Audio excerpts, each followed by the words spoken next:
So again welcome back to my channel दोस्तों। जैसे कि आप सब्जेक्ट देख रहे हो कि होम साइंस वालों के लिए यार प्रॉपर आपका गृह विज्ञान का सैंपल पेपर लेके आए हूँ यार। हिंदी और इंग्लिश दोनों में प्रॉपर करवाने वाला हूँ, तो बने रहे वीडियो में दोस्तों। प्रॉपर सॉल्यूशन देने वाला हूँ आपको। मैं कमेंट करने के लिए आंसर नहीं बोलूँगा, डायरेक्ट आंसर खुद ही बताऊँगा कि टाइम आपका वेस्ट ना हो।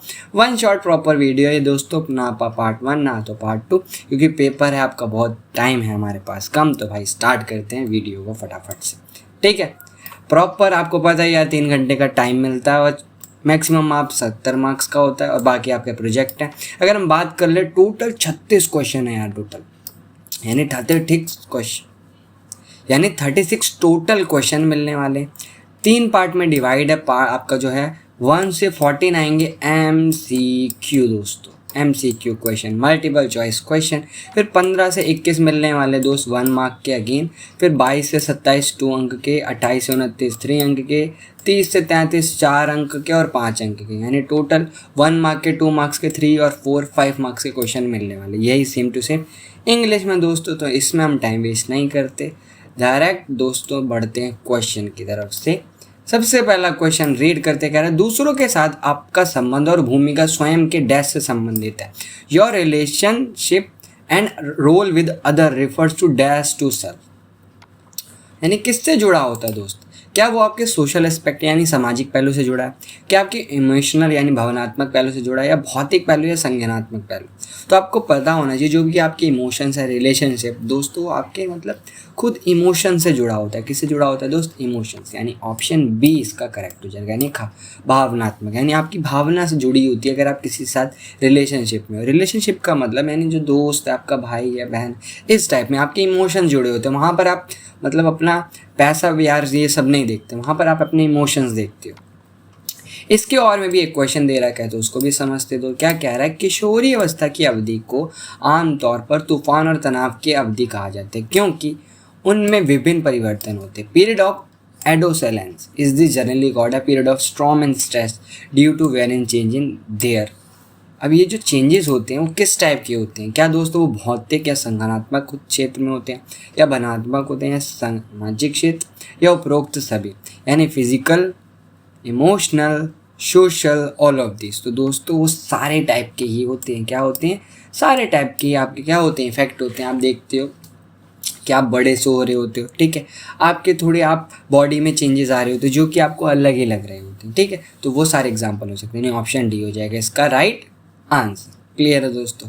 अब बढ़ते हैं फटाफट से दोस्त सेकंड क्वेश्चन की तरफ, जो कि बहुत बढ़िया सा क्वेश्चन है। कह रहा है 1 ग्राम वसा ऊर्जा डैश किलो मात्रा प्रदान करते हैं, यानी 1 gram of fat release dash kilo of energy. तो दोस्तों 9 पॉइंट समथिंग इसका आंसर रहता है, यानी 9 हो जाएगा, यानी घा ऑप्शन इसका करेक्ट हो जाएगा, ऑप्शन डी। क्लियर है? कोई भी डाउट वगैरह होता है तो यार कमेंट करके ज़रूर बता सकते हो हमें, ठीक है। और चैनल पे अभी तक बने हुए हो तो यार देखते रहो वीडियोस को, बात खत्म बाद में करते रहना सब्सक्राइब। मानव जीवन की किस अवस्था में हार्मोनल गतिविधि बढ़ जाती है? Hormonal activity are increase in which stage of human life. कौन सी अवस्था होती है जिसमें हमारे जो होते हैं वो क्या होते हैं? बढ़ रहे होते हैं, इंक्रीज हो रहे होते हैं आपके हार्मोन्स। तो वो दोस्तों कौन सी अवस्था होती है? सब लोग जानते हो आप, किशोरी अवस्था यानी एडोलेसेंस, ठीक है। क्लियर है दोस्त? ठीक है, वहाँ पर आपके हार्मोन में चेंजेस आते हैं, ग्रोथ होती है, क्योंकि आपकी निम्नलिखित में से कौन सा प्रबंध प्रक्रिया का एक चरण नहीं है? Which of the following is not a step of management process. तो कौन सा नहीं है दोस्त? मानव संसाधन यानी ह्यूमन रिसोर्सेज, ठीक है। मूल्यांकन यानी इवेल्युएशन करना, ऑर्गेनाइजिंग करना, इम्प्लीमेंटेशन। यानी जो मानव संसाधन है यार ये मैच नहीं करा। आप खुद देख लो मानव संसाधन का क्या काम है? मूल्यांकन, इवेल्युएशन है, आयोजन में करने में, ठीक है। अगर मैनेजमेंट कर रहे हो तो वहाँ मानव संसाधन का कोई योग या कोई रोल होता ही नहीं, एक्स्ट्रा डाल रखा कंफ्यूज करने के लिए। कंफ्यूज नहीं करना है आपको, ठीक है दोस्त। अगला 5th क्वेश्चन कहते हैं, हिंदी में क्या कह रहा है? गृह विज्ञान विषय के अंतर्गत निम्न में से कौन सा करियर विकल्प नहीं है? यानी which of the following is not a career option under home science. अगर आप होम साइंस सब्जेक्ट पढ़ रहे हो तो इसमें से कौन सा आप पर्सन नहीं बन सकते? कह रहा है सबसे पहले आहार विशेषज्ञ यानी डाइटियन, सौंदर्य प्रसिद्धिका यानी ब्यूटिशियन, आंतरिक सज्जकर इंटीरियर डायरेक्टर, ठीक है, फैशन डिज़ाइनर यहाँ पर जो होगा दोस्त ब्यूटिशियन। जो कि ब्यूटिशियन मतलब जो कि पार्लर वगैरह में आपको तैयार करते हैं, वो नहीं पढ़ के आप होम साइंस पढ़ के वो चीज़ें आप उस फील्ड में आप नहीं जानते, क्योंकि यार दोनों ही क्या है, अपोजिट है एक दूसरे की। मेकअप करना और होम साइंस में बहुत ज़मीन आसमान का फ़र्क है। क्लियर है दोस्तों। 6th क्वेश्चन की तरफ बढ़ते हैं, जो कि क्या कर रहा है, मिलान चीन करने वाला है। क्या है, मिलान चीन वाला। तो इसको ध्यान से देखना है, यानी आपको यहाँ क्या करना है, मेज़र करना है। क्या करना है, इसको मैच करना है। तो इसका जो करेक्ट आंसर होगा दोस्त, व्यक्ति की बातचीत करना और दूसरों के साथ सतर्क संबंध में आना वो सामाजिक स्वास्थ्य होता है। ठीक है। सामान्य तनाव से निपटने की क्षमता जीवन की मानसिक स्वस्थता बोला जाता है। शारीरिक गतिविधि को रोकने की क्षमता को दोस्त क्या कहते हैं, उसे कहते हैं दोस्त शारीरिक स्वास्थ्य बनने की क्षमता। और एट लास्ट इसका हो जाएगा सेकंड। इसी को आप इंग्लिश में भी इसी टाइप से जाओगे, personal to interact with the social health हो गया इस टाइप से, यानी जो ऑप्शन सी हो जाएगा दोस्त। आप मैच कर सकते हो, option C is right answer. जैसे मैंने मैच किया उसके अकॉर्डिंग ऑप्शन सी इसको मैच कर रहा है, तो आप इसको टिक कर लेंगे ऑप्शन सी। ठीक, ये जो पेपर कर रहे हो आप लोग प्रैक्टिस में, ये जस्ट आपके लिए एक प्रैक्टिस पेपर है कि इस टाइप में पेपर आपको देखने को मिल सकता है। ठीक है, आई बात समझ। ये ना सोचे कि यही सेम क्वेश्चन आ जाएंगे। संचार प्रक्रिया यानी कम्युनिकेशन जो प्रोसेस होता है दोस्त, एक तरफा होता है, दो तरफा होता है, तीन तरफा होता है, चार तरफा। तो कम्युनिकेशन मतलब जैसे मान लो एक पर्सन यहाँ है और एक पर्सन यहाँ है, अगर ये बातचीत कर रहे हैं तो यहाँ पर दो तरफा होता है, क्योंकि यहाँ से जाना वहाँ से आना। जैसे मान लो मैं आपको पढ़ा रहा हूँ अभी बता रहा हूँ, अगर आप सुने ना, ऐसा तो हो ही नहीं सकता कि आप वीडियो देख रहे हैं, आप मेरी बातें सुन रहे हैं, तो ये दो तरफा होता है। क्या होता है दोस्तों, 2 वे होता है, क्योंकि एक पर्सन होता है जो उसको सुन रहा होता है, एक पर्सन जो कि बता रहा होता है। तो ये चीज़ का ध्यान रखना। ठीक है, बहुत ईजी था। ठीक है, ऐसे ही बढ़ते रहो भाई फटाफट से। 8th क्वेश्चन क्या कह रहा है, निम्नलिखित में से कौन सा पारंपरिक सबसे पुराना संचार का तरीका है, यानी which of the following the mode of tradition oldest communication, यानी कम्युनिकेशन में सबसे पुराना क्या है, कठपुतली, पोस्टर यानी पोस्टर्स, मोबाइल फ़ोन, रेडियो। क्या होता है दोस्त, रेडियो। यानी इसमें मैगजीन्स, आप इसमें आप पपेट, पोस्टर्स, मोबाइल फ़ोन, आप मैगजीन होना चाहिए था, यहाँ पर रेडियो होना चाहिए, जो कि इन्होंने बाय मिस्टेक गलत कर दिया, तो इसको रेडियो रखना। ठीक है दोस्त, ये प्रिंट मिस्टेक है पेपर में। ठीक है, तो यहाँ रेडियो ही आएगा, हिंदी वालों ध्यान रखना। ठीक है दोस्तों, अगला कह रहा है फिल इन द ब्लैंक्स है। तो क्या कह रहा है भाई, प्रोटीन और कार्बोहाइड्रेट की आवश्यकता डैश मात्रा में पाई जाती है, यानी कितनी पाई जाती है। अगर आप दोस्तों इसका आंसर देखें तो इसका एग्जैक्ट आंसर नहीं है, बट इसका 40 to 65% क्या होना चाहिए, कार्बोहाइड्रेट्स और प्रोटीन हमारे बॉडी में होना चाहिए। ठीक है, एग्जैक्ट आंसर नहीं बता सकता, बट आप अकॉर्डिंग टू इतना ही होता है।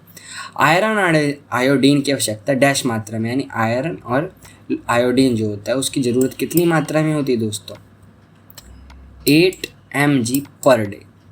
ठीक है, इतना आपको अमाउंट चाहिए होता है। ठीक है, प्रॉपर ये करेक्ट है अकॉर्डिंग टू द गूगल, हमारे गूगल भैया के अकॉर्डिंग बिल्कुल करेक्ट आंसर ये हो जाएगा दोस्त। 9 क्वेश्चन बढ़ते हैं भाई फटाफट से, ज़्यादा टाइम नहीं। कह रहा है नेचुरल लॉन्गेस्ट फाइबर यानी प्रकृति सबसे मजबूत रेशा कौन सा है दोस्त। अगर आपको पता है इसका आंसर तो कमेंट कर सकते हो, बाकी तो हम बताएंगे। स्पाइडर, सुना है स्पाइडर का जाल, स्पाइडर सिल्क इसे बोला जाता है, स्पाइडर सिल्क यानी मकड़ी का जाला, सबसे मजबूत फाइबर या प्राकृतिक सबसे मजबूत रेशा। ठीक है दोस्त, ध्यान रखो।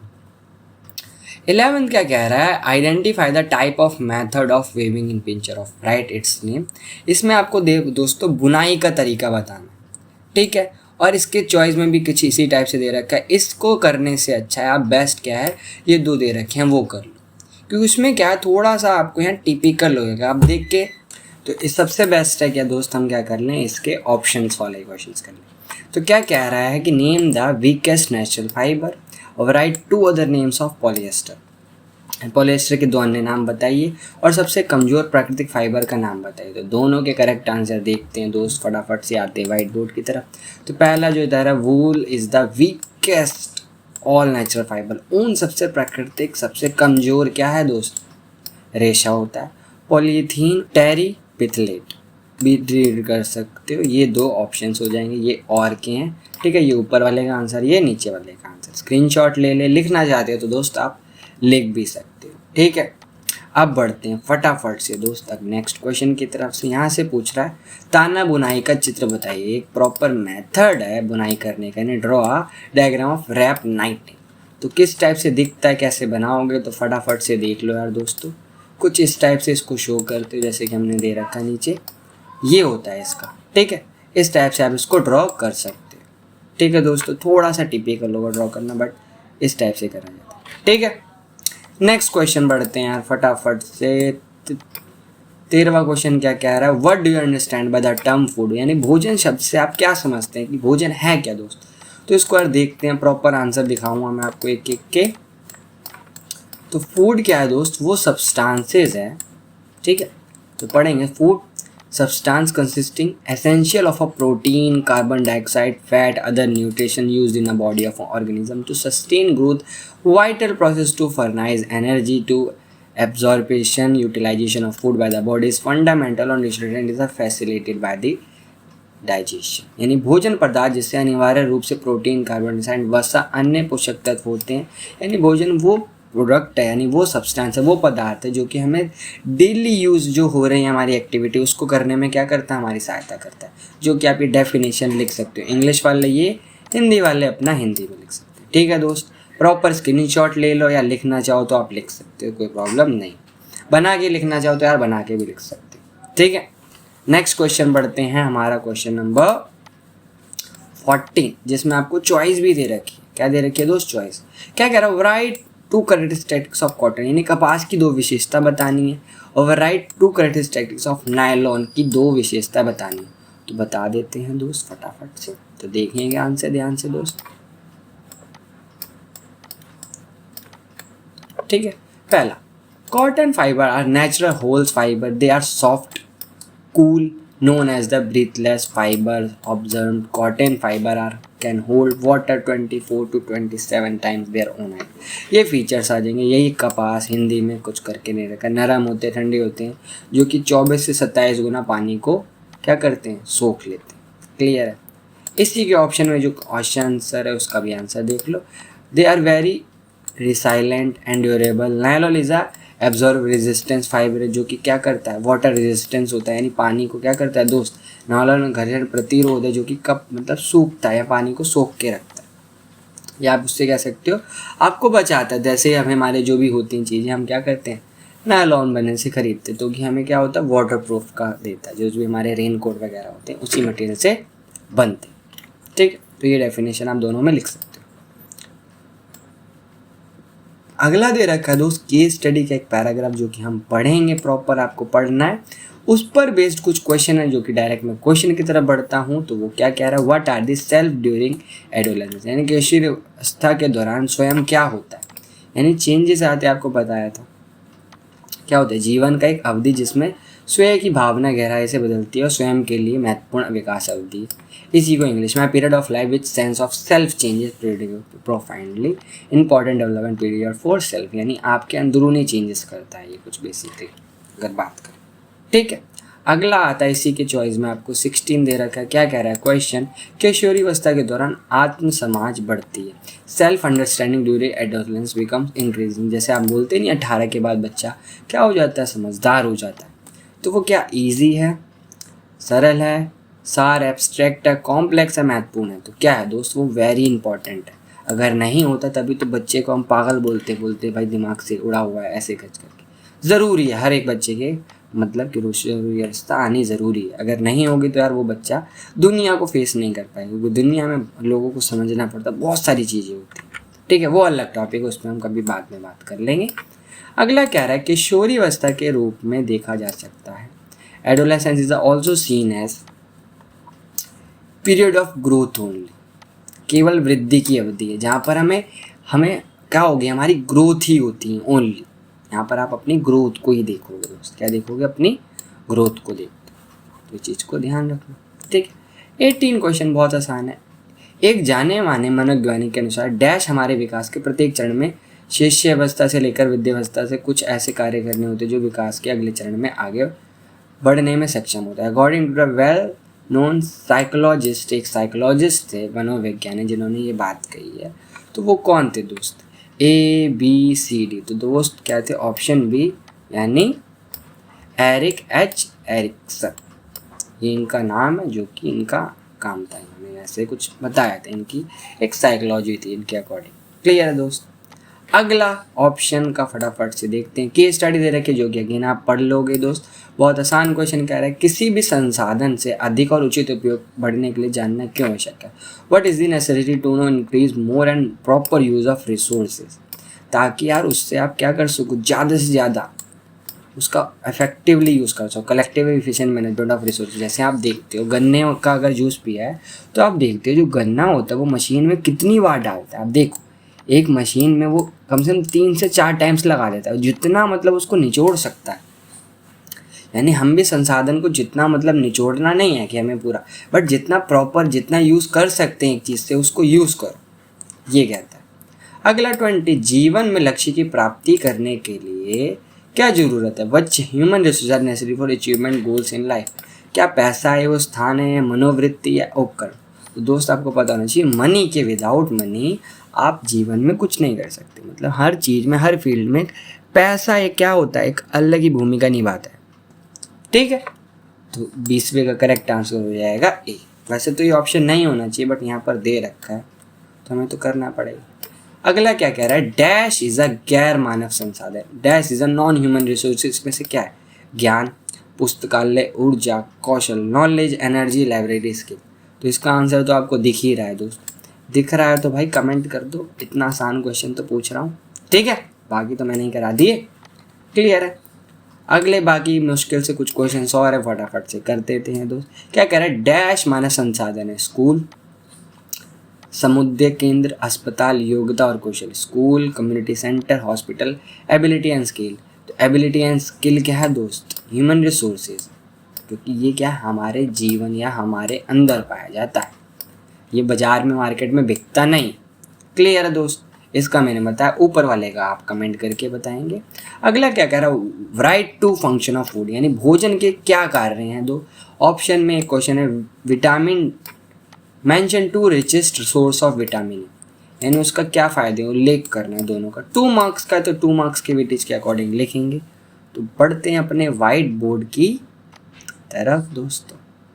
ठीक है, तो देखिए आंसर यार फटाफट से। तो food provides our body with the what are they need. Stay alive, हमें जिंदा रखता है, एक्टिव रखता है, मूव एंड वर्क हम कर सके, बिल्ड न्यू सेल्स, टिश्यूज़ की ग्रोथ को बढ़ाता है। हम इसी टाइप से हिंदी में लिख रखा है, भोजन हमारे शरीर को वह प्रदान करता है जिसकी उन्हें आवश्यकता होती। जीवित रखना, सक्रिय रखना, आगे बढ़ना, काम करना। अगर भोजन नहीं होगा तो भाई हम खाएंगे क्या, मतलब काम कैसे करेंगे? एनर्जी ही नहीं रहेगी। एनर्जी कहाँ से आती है? हमारी भोजन करके। इसके ऑप्शन में भी एक क्वेश्चन था, उसका भी आंसर देख लो। ठीक है, you can also get vitamin A by including good source of beta carotene in your diet as the body convert into the retinol. ठीक है, the main food resource of beta carotene are yellow, red, green vegetables। यानी आपको बोलता है, हर कोई आपको मतलब बोलते हैं कि हरी सब्जी खाओ, उसमें प्रोटीन, विटामिन ए ये वगैरह मिलते हैं। तो उसी को आपको डिफाइन करके यहाँ पर बता दें। ठीक है, जितने मार्क्स का उसके अकॉर्डिंग ही आप लिखोगे। 2 मार्क्स में इतना इनफ है, बल्कि ज़्यादा ही है, इतना लिख सकते हो इनफ है। ठीक है दोस्तों, बढ़ते हैं भाई नेक्स्ट क्वेश्चन की तरफ। क्या कह रहा है ध्यान से देखो। मीना या Meenu wants to choose the subject home science in a class. Advise her about the job opportunity to branches of home science, clothing, textile and child development. 2 opportunity each, यानी दोनों की आपको क्या बतानी है? 2 अपॉर्चुनिटी बतानी। तो देखते हैं इसका करेक्ट आंसर दोस्तों। तो क्या क्या अपॉर्चुनिटी होती हैं दोस्त? ठीक है, home science professional as ample opportunities private sector, cooking, fashion designer, housekeeping, dietician. यानी गृह विभाग कुकिंग कर सकते हो, फैशन डिज़ाइनर, हाउस कीपिंग कर सकते हो, एनजीओज़ में सोशल वेलफेयर ऑफिस में काम कर सकते हो, फूड एनालिस्ट बन सकते हो, रिसर्चर ऑफिसर बन सकते हो, गवर्नमेंट सेक्टर्स में। यानी बहुत सारी अपॉर्चुनिटीज़ हैं जो कि आप लिख सकते हो। इसमें आपको अपॉर्चुनिटीज़ बतानी है 2 बात खत्म, यानी 4 बतानी थी और दैट्स इट, आपका आंसर ख़त्म। इससे ज़्यादा आपको लिखना नहीं है, क्योंकि डिमांड कर रहा है जितनी उतनी ही बोलो बस। अगला क्या कह रहा है? सीता को कपड़े सिलने का शौक है, उसे कपड़े, टाई और डाई आदि की देखभाल करने का ज्ञान है। सीनियर सेकेंडरी स्तर पर पूरे होने के बाद क्षेत्रों से स्वरोजगार के अवसर सलाह दीजिए। इसके 2 क्षेत्र का उल्लेख करो। यानी क्या कह रहा है, अगर इसे इंग्लिश में देखें, Sita is interesting stitching the clothes, has the knowledge of taking care of cloth, dye and dye, ठीक है, टाई एंड डाई करने का, completion of junior secondary school, advise her to employment opportunity in area of mentioning टूरी।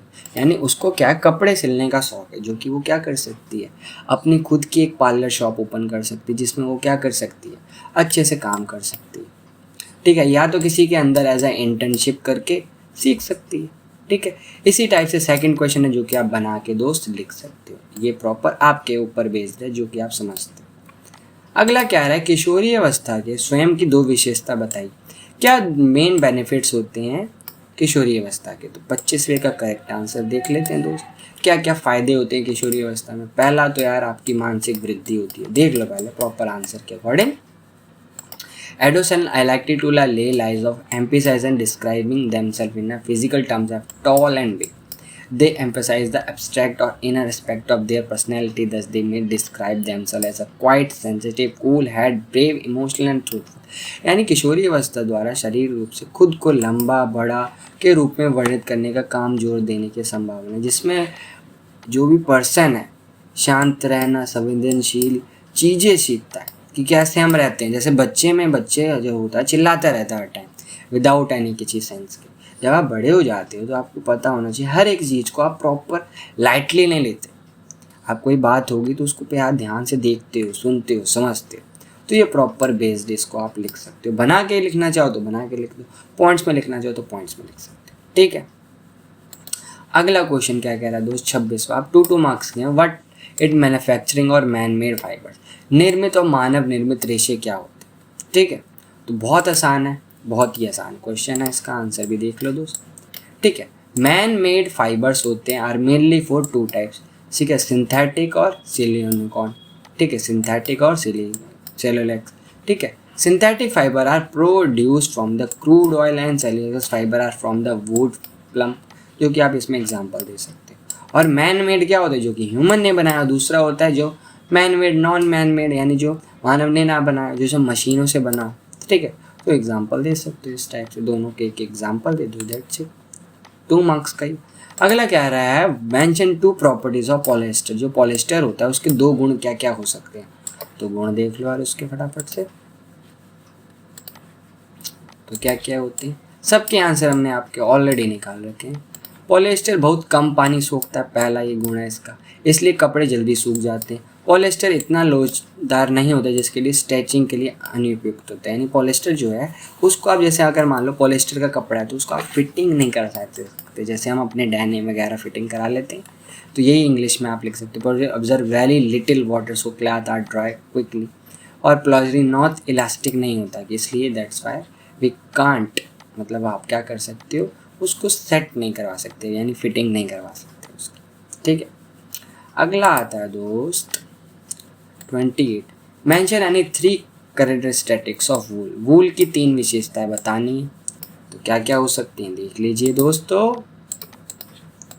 Proper. पहला क्या होता है, व्यास होता है, उसमें स्टेबल लंबाई होती, ऊन एकता होता है, लोच होती है, इलास्टिसिटी पाई जाती है, उसको कोई भी सीख सकते हो, शक्ति होती है, चमक होती है, ये सारे छोटे छोटे पॉइंट्स हैं। इन्हीं को 1 मार्क में डिफाइन कर दो, क्योंकि देखो कितने मार्क्स का चेक करो, 28वां क्वेश्चन है दोस्त, 3 मार्क्स का, तो 3 पॉइंट्स लिख के खत्म कर दो इसी। अगला क्या है, explain the process of communication with the help of example. Explain the variance mode of verbal और नॉन वर्बल कम्युनिकेशन, ठीक है। तो यहाँ पूरा बताना है 2 पार्ट में, जो कि 3 मार्क्स का। पहले तो कम्युनिकेशन का प्रॉपर, यानी संचार की प्रक्रिया कैसे होती है, और मौखिक और गैर मौखिक संचार के विभिन्न तरीकों को बताना। बड़ा सा क्वेश्चन है तो ध्यान से देखेंगे दोस्त। 29वां, पहला, प्रेषक द्वारा उपयोग किए जाने वाले संचार चैनल के अनुसार रिसीवर संदेश को संसाधित करेगा, यानी receiver will the process message according to the communication channel to sender user. For example, the sender could deliver the message by speaking the receiver face to face. For more formal message, the sender may present the message during the board meeting instead. यानी एक person होगा जो कि कोई पहचाना चाहता है बात, ये बात उसको डायरेक्ट वो बता देगा, और उससे पूरा प्रॉपर फीडबैक लेगा, उससे पूछेगा कि हाँ भाई आप समझे कि नहीं। जैसे क्लास में आप लोगों को बताई जाती है, जैसे मान लो मैं आपको इन्फॉर्मेशन दूँ कि दोस्तों कल आपकी छुट्टी है, कल आपको स्कूल नहीं आना, तो टीचर आपसे एट द टाइम या एक बार पूछेगा कि कल क्या है, तो आप बोलोगे कल की छुट्टी है। तो ये फीडबैक, ये प्रॉपर कम्युनिकेशन का प्रोसेस होता है इस टाइप से। अगर मैं बात कर रहा हूँ वर्बल और नॉन वर्बल, तो इसको देख लो। Verbal communication uses language, word, sentences, voice. यहाँ पर आप बोल के, यानी मौखिक संचार, जहाँ पर आप बोलते हो, कुछ करते हो, वाक्य के द्वारा प्रॉपर बात करते हो। बट अगर मैं नॉन वर्बल की बात करूँ, नॉन वर्बल वो यूज करते हैं लोग जो कि बोल नहीं सकते। जैसे these non verbal communication China facial expression, gesture. जैसे मान लो कोई गुस्सा होता है तो आंख दिखा देता है, तो ये होते हैं नॉन वर्बल अशाब्दिक संचार कहे जाते हैं, जहाँ पर आप कुछ बोल नहीं रहे बट सामने वाला उस चीज़ को समझ जाता है विद बाय द एक्सप्रेशन। जो भी आप एक्सप्रेशन देते हो उनके थ्रू आपके एक्सप्रेशन से क्या लेता है, वो समझ जाता है कि आप क्या बोलना चाहते हो क्या नहीं। ठीक है, या साइन लैंग्वेज भी बोल सकते हैं, जैसे लोग यूज़ करते हैं जो कि बोल नहीं पाते, उनको सिखाया जाता है। अगला बेटा 2-3 क्वेश्चन और हैं। हाँ अभी क्वेश्चन तो हैं भाई, 2-3 नहीं 36 क्वेश्चन थे। 30वां क्वेश्चन क्या कह रहा है, डिस्कस ब्रीफली यानी 2 techniques of work simplify briefly, यानी कार्य सरलीकरण की 2 तकनीकों को बताइए या स्पष्ट कीजिए। तो 30वें का करेक्ट आंसर प्रॉपर ध्यान से देखेंगे भाई, सारे आंसर आपको यहीं मिलेंगे। तो पहला दोस्त, priority the work that need to be completed, यानी उन कामों को पहले प्राथमिकता दे जो पहले करने हैं। ठीक है, divide the job into the step, उनको छोटे छोटे कार्यों को चरणों में विभाजित कर लें। Work at a study but moderate pace, स्थिर लेकिन माध्यम गति से करें, ज़्यादा तेज़ी से करेंगे मिस्टेक हो जाएगा। Plan for frequent shorted break, छोटे छोटे ब्रेक ले लीजिए जिससे क्या हो आपका भी मूड तैयार, स्विंग बनाओ। Rest before you are tired, यानी थकने से पहले आराम करें। ठीक है, तो ये छोटे छोटे पॉइंट्स है जो कि आप बता दोगे। ठीक है दोस्तों, और अभी तक बने हुए हो तो आप तो यार कर दो चैनल सब्सक्राइब, बहुत देर हो गई। ठीक है भाई, 31वां देख लो फटाफट से। Anil in he is the late adolescence aspire to perfect body, यानी अनिल अपनी किशोरी अवस्था में एक संपूर्ण शरीर की इच्छा करता है। वह अपने माता पिता और शिक्षा की सलाह के नज़रअंदाज करता है। उसके आत्मसम्मान को कम और वह अधिक खाना उल्टी करने का रेचक उपयोग करने में लिप्त होता है। खाने के विकर के नाम और उसके बचाव के उल्लेख कीजिए। इसमें यानी बताना है कि अगर वो समझते नहीं, जैसे इस टाइम पे बच्चे क्या होते हैं थोड़े चिड़चिड़े टाइप होते हैं जो कि समझते नहीं, तो इसको आप बना के लिख सकते हो क्या क्या पॉइंट्स हैं। ईटिंग डिसऑर्डर क्या गया होगा उसके, इस टाइप से आप इसको बना के कर सकते हो। ठीक है, अपने अकॉर्डिंग कर सकते हो इसका आंसर दोस्तों। अगला कह रहा है you wish to arrange a farewell for the class 12, यानी आप 12वीं कक्षा के लिए फेयरवेल क्या कर रहे हो, ऑर्गेनाइज करो। तो identify your road resources, mention the 3 step you will be keep in the mind, यानी आपको क्या दिखाना है, क्या करना चाहते हो, क्या क्या जरूरत पड़ेगी। तो ये तो प्रॉपर आपकी दिमाग पर बेस्ड है कि आप क्या क्या बनाना चाहते हो, यानी क्या क्या देना चाहते हो क्लास 12 को, खिलवाना चाहते हो, ये सारी चीज़ें लिख सकते हो। ठीक है दोस्तों, 33वां बहुत प्यारा सा क्वेश्चन है, बच्चों की शिक्षा के लिए अच्छी या अच्छा पोषण जरूरी है। डिस्कस द 4 बेनिफिट्स, इसी को बताना किन्हीं 4 लाभों को, तो बता दो यार किन्हीं 4 लाभों को कौन कौन से बेनिफिट्स होते हैं। ठीक है, तो healthy eating prevent many chronic diseases, आपको क्या बताता है, डिजीज से बचा सकता है, आपको एक्टिव रखता है दोस्त, हाई ब्लड प्रेशर नहीं होने देता, आपकी डायबिटीज़ को कम रखता है। Healthy eating habit are more likely to stay, आपको लंबे समय तक रहेगा, आप अच्छे से पढ़ पाओगे। ये सारे बेनिफिट्स कितने मिलते हैं हेल्थी ईटिंग, यानी अच्छा भोजन करने के। इनको आप पॉइंट वाइज लिखेंगे 4, पूरे के पूरे नंबर मिलेंगे, एक नंबर नहीं काट सकते। 101% है दोस्तों। ठीक है, अगला क्या रहा है, why is the time management necessary, यानी समय प्रबंध क्यों आवश्यक है। भाई क्यों नहीं आवश्यक ये बताओ ना। समय अगर आप टाइम मैनेजमेंट नहीं करते तो भाई बहुत दिक्कत आ जाती है, क्योंकि आगे जब आप क्लास 12th में आ जाओगे, अभी तो 11th में, आपको बहुत ही ज़रूरत पड़ेगी टाइम मैनेजमेंट की। बहुत इंपॉर्टेंट स्टेप होता है टाइम मैनेजमेंट। तो इसको लिखोगे कैसे, आप एक आइडिया ले लो यहाँ से मेरे से।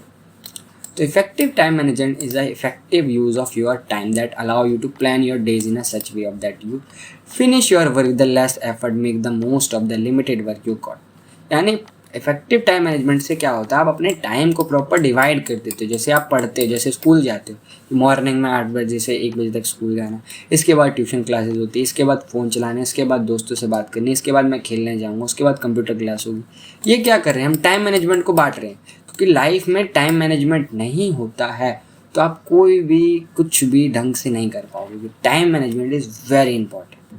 इतना नहीं लिखोगे आप, इसको 5 मार्क्स में डिफाइन करना है तो इसके पॉजिटिव इफ़ेक्ट्स या पॉजिटिव पॉइंट्स लिखोगे टाइम मैनेजमेंट के, क्या क्या हो सकते हैं। अगला कह रहा है, you are not able to cope with the increase in demand with the responsibility to home and school, discuss with your friend step to overcome this problem while making suitable plan. यानी आप क्या कर रहे हो, school का घर का काम नहीं कर पा रहे, रिस्पॉन्सिबिलिटी से थोड़ा सा डर रहे हो, तो इसके लिए क्या किया जाए। अभी जो ऊपर बताया यही सारी चीज़ें आपको क्या कर देनी है, नीचे लिख देनी है कि भाई आपको बांटना चाहिए, स्कूल का काम क्या, घर का काम क्या, कैसे आना है, कितने बजे। इसी के चॉइस में भी आपको इसी टाइप का एक क्वेश्चन मिला जो कि आप ऐसे ही करना है आपको पढ़ के, ठीक है। लास्ट और आखिरी क्वेश्चन क्या कह रहा है, ध्यान से देखना। Define time, what are the tools in time management, briefly explain.